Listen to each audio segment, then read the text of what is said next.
Bom dia a todos. Algumas recomendações iniciais. Primeiro, solicitar que vocês evitem cochilar, por mais que a poltrona faça um convite a isso, né? Mas tem café suficiente para todo mundo. A segunda, a gente está gravando, e aí a gente queria solicitar a autorização do uso de imagem. Se alguém, por acaso, não se sentir confortável, é só levantar o braço que a gente não usa a pessoa nas filmagens, né? Mas como ninguém levantou o braço, então todo mundo já concordou. A terceira coisa é que a gente vai pedir para que quem for fazer perguntas faça usando o microfone, porque tem tradução e também tem a gravação. Nós temos aqui a ilustre presença do Sub, do Aldemir e da Valéria, mas o Sub é o nosso professor que vai precisar ter uma tradutora para entender as perguntas de vocês em português. Mas o meu nome é Saulo Barreto, eu sou um dos fundadores do The Human Project, e aqui em parceria com a Fundação Dom Cabral, dentro do programa Imagine Brasil, a gente teve a ideia de construir esse programa, não é um seminário, é um programa que começa hoje, chamado Utopia Pragmática, que é o nome que eu já uso há muito tempo, porque há muito tempo as pessoas me chamam de doido. E aí, em 2020, eu ganhei um prêmio do UBS como visionário. Eu sempre digo que o visionário é o doido com reputação, porque eu não mudei nada, eu continuo sendo a mesma pessoa. E esse seminário, ele traz muito do que a gente quer provocar. Há 14 anos a gente constrói, numa pequena comunidade no sul de Sergipe, um modelo de promoção de desenvolvimento humano e superação da armadilha da pobreza. E quando a gente fala de pobreza, a gente não fala de financeira, fala de pobreza humana, que afeta muito mais os ricos e as grandes corporações do que os pobres, e que a gente entende que precisa reverter esse processo, se a gente quiser salvar a raça humana da existência. E aí, a ideia do Utopia Pragmática é que a gente comece a construir aqui uma narrativa. Então, o formato do painel é: vocês vão ouvir 3 pessoas falarem, colocarem as suas provocações no painel da manhã. É um painel mais provocativo, inspiracional, para que vocês possam contribuir com a construção. A gente tem a grata presença da Karina, que vai nos ajudar depois a transformar toda essa discussão numa síntese. A coitadinha vai ter esse trabalho. E para que isso se transforme numa espécie de position paper, que a gente possa compartilhar com todos vocês e depois a gente possa ir aperfeiçoando ao longo do tempo. Então, o painel, a gente fez muito no formato que eu e o Aldemir, a gente discutiu. Eu não gosto de ir para seminários em que você tem os palestrantes falando durante 1 hora e a plateia, no máximo, tem uma pergunta para fazer, ou às vezes faz 3 perguntas em bloco, que é ótimo para o respondente, que ele não responde nenhuma das 3, ainda sai bem na fita. Então, a gente aqui não, vai ter 3 horas. Então, são 2 horas de trocas de experiência, porque ninguém aqui sabe respostas. Esse é o processo. Então, vai funcionar dessa maneira. A gente vai ter um painel agora pela manhã que é provocativo e um painel à tarde que é sobre impacto e avaliação, para a gente meio que consolidar esse pontapé inicial, mas isso é um programa. A cada 3 meses a gente vai se reunir aqui em São Paulo, reuniões mais curtas para a gente ir debatendo, discutindo, trazendo os cases das empresas, e a ideia, quem sabe, a gente possa influenciar o setor privado. Eu queria, agora, antes de passar para o Aldemir, para ele falar um pouco sobre o Imagine Brasil, eu queria primeiro salientar que o que vocês estão vendo aqui são 3 mesinhas feitas de plástico reciclado por mulheres de Santa Luzia do Itaim. No intervalo, eu convido vocês a conhecer essas 3 mesinhas. Isso é plástico PP, aquele plástico que tem em shampoo, balde, mesinha de bar.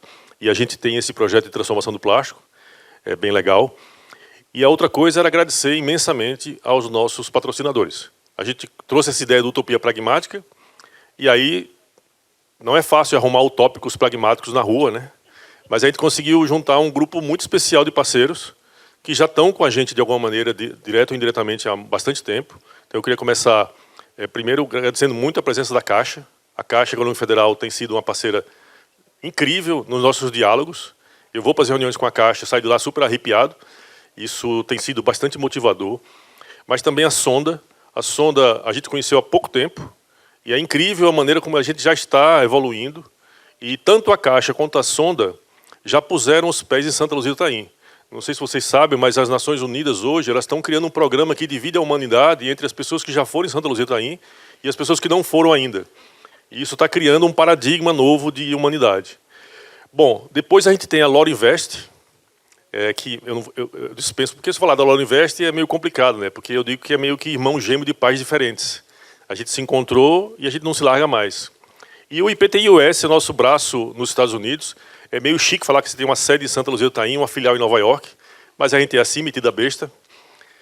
E, por fim, os nossos parceiros... Veja, as categorias, a gente não consegue usar Diamond, Platinum, Gold. As nossas categorias são Aratu, Mangaba e Caipora, que são elementos da nossa cultura de Santa Luzia do Itaim. Então, quem estiver procurando por Diamond, Gold, por favor, não está no lugar certo. E aí a gente tem, como parceiros adicionais, a Fundação Itaú Social, que é também a nossa parceira há muito tempo, a Fundação Telescom e a Scania, que, na verdade, foi quem fez a provocação mais especial para a gente transformar isso não apenas num debate, num seminário, mas num programa de longo prazo. O pessoal da Scania, de todos esses, é o único que não foi em Santa Luzia ainda. Mas eu tenho certeza que isso vai passar a entrar no radar, porque depois, como é que você vai explicar em casa, se você não foi lá ainda? E, finalmente, agradecer muito o Cinemark por ter colocado essa sala à disposição da gente. É uma parceria pro bono do Cinemark, e a gente espera que isso possa ser um padrão, e que o Cinemark, dessa maneira, também ajude a construir essa utopia pragmática, porque transformação social não é retrato, é filme de longa-metragem. Então, é muito legal poder construir esse filme e narrar esse filme dentro de um cinema. Então, eu passo para o Ademir para falar um pouco sobre a Fundação. Obrigado, Saulo. Gente, bom dia. Prazer estar aqui com vocês. Na verdade, eu vou mediar o painel, mas antes disso, né, eu combinei com o Saulo da gente fazer uma rápida apresentação dessa iniciativa da Imagine Brasil. O conhecimento em relação com o Saulo é por meio de um professor da Fundação, que é o Carlos Braga, que conheceu o Saulo, se não me engano, na Europa, uma coisa assim. O Saulo faz parte do nosso conselho consultivo lá. Eu estou na parte da humanidade que já foi, né, em Santa Rita, como Maria Clara, que está ali, Santa Luzia, eu sempre falo Santa Rita, é impressionante, né? Mas queria contar um pouquinho do que é a iniciativa e por que a gente está junto, por que a gente definiu apoiar e estar junto nessa parceria do Utopia Pragmática. Então, deixa eu pegar um passador seu aqui. A princípio, a gente combinou de não ter slide, mas eu sou professor, eu não vou perder a oportunidade, nunca tive uma tela tão grande na vida. Então, assim, isso é uma oportunidade única de ter uma tela desse tamanho. Então, eu pedi um pouquinho para ter. Bom, o que é essa ideia? Essa iniciativa é uma iniciativa... A Fundação Dom Cabral é uma escola, né, uma instituição que começou com educação executiva, empresários, gestores públicos, e nos últimos anos tem uma expansão bastante grande também para a parte de educação acadêmica, mestrado, graduação, doutorado.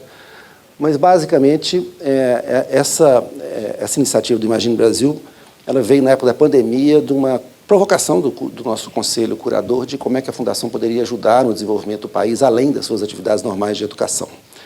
Então, basicamente, a gente trabalha com essa ideia, né, de contribuir diretamente naquilo que a gente está chamando de uma prosperidade sustentável, inclusive, do país, e nos colocarmos neste lugar, e aqui já começa a ter, acho que, uma grande conjunção com a ideia tanto do The Human Project quanto da Utopia Pragmática, de colocar essa possibilidade de uma interação das lideranças de mercado, da sociedade civil e do setor público para isso. Quer dizer, essa construção, acreditar que ela precisa ser feita a partir de um diálogo de todos os setores da economia. O que está aqui embaixo é o site da iniciativa, depois, se vocês quiserem, tudo que a gente produziu, a gente tem 3 anos que a gente está trabalhando, está nesse site aí.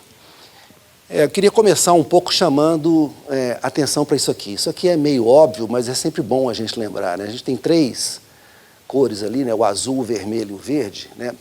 O que a gente tem no verde são os países que têm população de mais de 100 milhões de habitantes, né? O que a gente tem no azul são as economias de mais de $1 trilhão. E o que a gente tem no vermelho são os países que têm uma área de mais de 3 milhões de quilômetros quadrados. Então, se a gente junta isso aí, né, a gente tem 5 países no mundo que estão nessa categoria. Eles são grandes em área, grandes em população e grandes na economia, né? Estados Unidos, Brasil, Índia, Rússia e China. Então, assim, isso é para colocar um pouco, assim, a gente sabe disso, mas é para lembrar, assim, não é pouco, tá certo? A gente é um país, quando você começa a questionar como é que a gente está desenvolvendo, acho que dá para a gente aspirar a ser muita coisa, né? De partida, a gente tem algumas coisas que vêm, né, vamos dizer, da natureza, mas praticamente tudo ali vem da nossa ação humana como brasileiros, mesmo a área, né, a gente sabe como é que o país foi construído ao longo da sua história.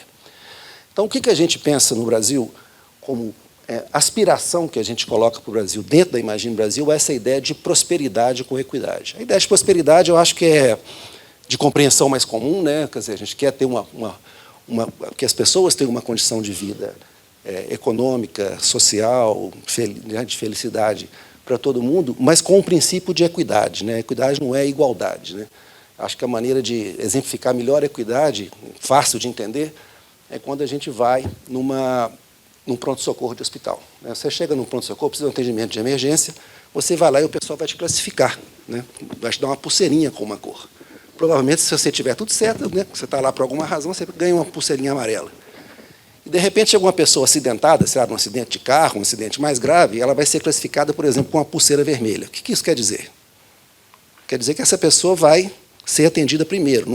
Você pode ter chegado lá 1 hora, 2 horas antes, aquela pessoa que chegou e foi classificada numa situação mais grave, ela vai ser atendida primeiro. Por quê? Porque ali você está discutindo um risco de morte, tá certo?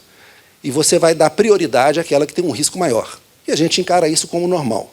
Aqui a gente coloca para a sociedade a mesma coisa. A ideia de equidade é entender que as pessoas não partem do mesmo ponto. Elas partem de condições diferentes. Então, a gente precisa não é dar igualdade, mas dar condições para que as pessoas possam crescer. E a gente tem que priorizar, evidentemente, aquelas pessoas de uma necessidade maior. Então, é essa que a gente pensa um pouco como prosperidade com equidade. E uma outra condição, que é a condição de que, né, olhando aquele slide anterior, isso é um pressuposto que a gente quer jogar na Série A.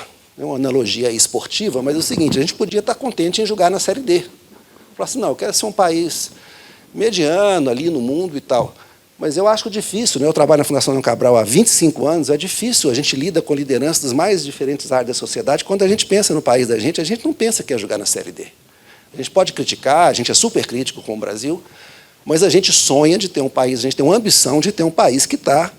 E quando você vê aquele outro slide, eu acho que não é uma ambição que vem do nada. A gente tem base para poder construir isso. E isso é uma base do que a gente aspira para o país. Passando rapidamente, então, que momento que a gente está hoje no mundo, né, e por que essa conversa, né, da utopia pragmática, eu acho que ela tem muito sentido. A gente está nesse momento de transição, né, de transição em várias áreas no mundo. Eu brinco um pouco quando eu, né, trabalho dentro de sala de aula, assim, não interessa muito a sua opinião, isso está acontecendo. Se você acha que está ou não está, não faz a menor diferença. Vai continuar acontecendo, né? Então a gente está passando por uma mudança climática, né, dramática, que vai mudar e está mudando, né, a configuração da sociedade, da economia, está passando por uma transição digital, uma questão social muito importante, né, de um aumento de desigualdade no mundo vindo desse último período de desenvolvimento, de uma transição demográfica de envelhecimento no Brasil vai ser super sério, e de uma transição geopolítica também, de um rearranjo de forças. O que a gente quer reforçar aqui é o seguinte, o mundo está passando por um momento que ele está mudando de concepção e de forma de organização da sociedade. Então, a gente tem uma série de organizações aqui, muito mais numa perspectiva econômica, mas o que está muito claro é o seguinte, né, a gente teve uma época grande de liberalismo, de livre mercado, depois, a partir da Grande Depressão do século passado, né, a questão do keynesianismo, de o Estado ter um papel muito mais importante na sociedade, depois, nos anos 70, esse modelo esgotou, entrou um modelo neoliberal, em que, novamente, né, você quer uma redução do Estado e deixar as forças de mercado, e isso gerou muitas coisas positivas, mas gerou muitas coisas negativas, principalmente em dois lados, um aumento da desigualdade e a questão ambiental, que veio desde lá, mas que foi muito reforçada a crise, né, que está gerando essas mudanças climáticas. O que a gente vê hoje é que a gente está passando num momento de transição, e a nova configuração e organização que a gente de político institucional não está muito clara. Mas a gente tem uma aposta, a gente tem uma crença, uma aposta bem fundamentada, e a gente quer influenciar nessa direção. E o que a gente aposta é que a gente quer uma transição em que você possa conciliar crescimento econômico com inclusão social e com sustentabilidade ambiental. O que não é muito simples. Você conseguir fazer essas três coisas ao mesmo tempo. É interessante perceber aqui o seguinte, né, para o Brasil, eu acho que talvez a gente converse um pouco disso hoje, a questão da inclusão e do meio ambiente, na verdade, podem ser alavancas para o crescimento econômico. Então, aquilo que é uma contradição, uma dificuldade, para o Brasil, muitas vezes, pode ser uma oportunidade do nosso crescimento econômico. E aí, né, essa discussão das transições, ela tem um ponto super importante colocado por esses dois economistas aí, que normalmente quando você reorganiza uma sociedade, você tem uma mudança do seu quadro de referência. É o que está chamando aí de quadro de referência moral. E que isso só, na verdade, começa a ser dominante na medida que isso entra no diálogo, no dia a dia das pessoas. Então, a conversa do Utopia Pragmática é um pouco isso. Né? Qual é o papel das empresas privadas nessa mudança? E a gente quer influenciar nesse papel. Né? Pode parecer pouco, nós que estamos aqui, mas como a gente tem muito mais gente discutindo coisas nesse nível, ou nessa direção. Então, acho que tem um papel importante aí de influência. Por fim, normalmente, quando a gente discute, eu venho de uma escola de negócio, a gente pensa muito na discussão econômica, tradicionalmente a discussão sempre veio de governo-mercado. Isso é público-privado, público-privado, e o que a gente vê nos últimos anos é que boa parte do desenvolvimento da sociedade vem, na verdade, também por influência e por ação de organizações da sociedade civil, como é, por exemplo, o THP, tá certo? Como é a Fundação Cabral. Então, assim, você não está mais nessa dicotomia apenas de governo e mercado, mas você tem um papel super importante da sociedade civil, não em substituição, mas em arranjo. Então, quando eu coloquei para vocês o primeiro slide dos objetivos do Imagine Brasil, eu falei, a gente se enxerga como um locus, um lugar de discussão desses três segmentos da sociedade. A gente precisa fazer isso hoje, ainda mais num ambiente de polarização muito grande. Então, na verdade, a ideia da utopia pragmática, ela está reunindo o The Human Project e essa iniciativa da Fundação Dom Cabral exatamente nesse contexto. Eu acho que hoje vai ter muita discussão de mercado e sociedade civil, quer dizer, as organizações, as empresas privadas, e como é que elas apoiam um projeto muito à frente, tanto da Fundação, mas principalmente do The Human Project, mas ali também, muitas vezes, a gente vai fazer isso em parceria com instituições públicas. Às vezes isso é muito difícil, mas muitas vezes é necessário. Você precisa fazer. Então, acho que o espaço aqui é um espaço que a gente tem, super importante, e eu acho que cada uma das pessoas que estão aqui, acho que se encaixa nisso aí, acho que quer influenciar na transição da sociedade para a ideia de crescimento, inclusão e sustentabilidade ambiental nesse ambiente. E, por fim, uma última coisa, só colocar essa informação. Acho que todo mundo sabe disso, mas eu acho que sempre é bom reforçar. Né? Esse quadro aí é um quadro que vem do FGV Social, lá do grupo lá do Marcelo Neri, mostrando o seguinte, se você pega essas cores diferentes, são diferentes considerações sobre o que se chama de linha de pobreza. Para um país de renda média feito o Brasil, o que é considerado uma linha de pobreza é a pessoa ter menos de $5,50, R$30, vamos colocar assim, 30 e poucos reais por dia, por pessoa, para fazer tudo. Tudo. Você recebe você recebe $5,50, 30 e poucos reais por dia, o que para a maioria de nós é praticamente inimaginável. Mas no nosso país a gente tem 60 milhões de pessoas que vivem com esse nível de renda ou menos. Então, muitas vezes, quando a gente conversa com a empresa, a gente fala assim, se você não percebe essa necessidade de mudança por uma questão moral, no mínimo você deveria pensar pela questão econômica. Né? Porque se você está na sua empresa, você nunca vai imaginar, 60 milhões de pessoas é mais ou menos 25% a 28% da população brasileira. Se você está numa empresa, você teria 25% ou 28% dos seus ativos, daquilo que gera a sua produção, com pouca condição, porque quem vive com $5,50, evidentemente, tem, normalmente, baixo nível educacional, numa economia de conhecimento, baixo nível de produtividade, tá certo? E, normalmente, são pessoas extremamente dependentes de política pública. Porque como é que você consegue viver com isso? Você tem que se depender de saúde pública. Não estou dizendo que isso não deva ser. Acho que tem que ser saúde gratuita, educação gratuita, tudo isso.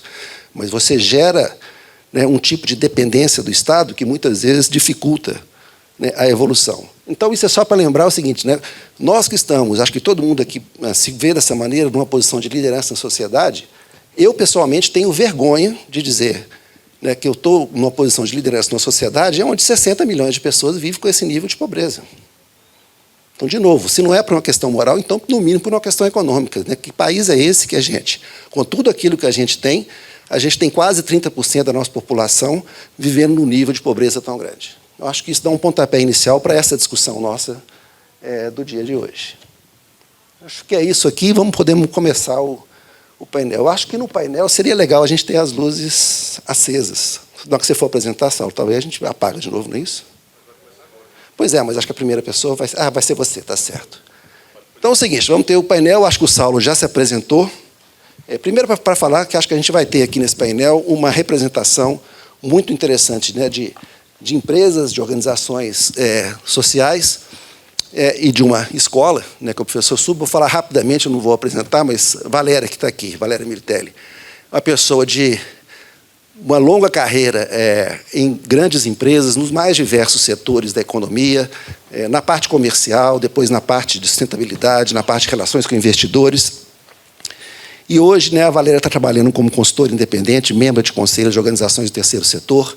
Eu acho que pode trazer para a gente, ou vai trazer para a gente, uma experiência muito interessante da visão de dentro das empresas e como é que se dá essa questão, né, do apoio das empresas e do suporte das empresas para a questão do desenvolvimento social. O Saulo já se apresentou, o Saulo é o fundador aí, o idealizador, né, do antigo IPTI, do The Human Project, né, que é a pessoa que está ali na ação nessa questão do desenvolvimento social. E o professor Subhangam é um professor do INSEAD, há muitos anos na área de estratégia, mas que nos últimos 10 anos tem trabalhado com aquilo que ele chama de integração entre performance e progresso. Quer dizer, como é que você consegue conciliar, você gerar resultado das empresas para os seus acionistas, mas, ao mesmo tempo, ter uma atuação na sociedade, né, que leve ao desenvolvimento dessa sociedade. Então, acho que a gente pode ter um painel bastante provocativo. Lembrar também que tanto a Valéria quanto o Sub têm trabalhado como professores na Fundação também, né, em alguns programas, para minha sorte ou para a sorte da Fundação. Então, a gente vai começar com o Saulo, depois com a Valéria, depois com o Sub, e aí a gente abre, então, para questões e para um diálogo aquilo que o Saulo falou. Mas a segunda parte, logo depois das apresentações, a gente conduz aqui para ter o melhor possível de interação, de diálogo e de provocações.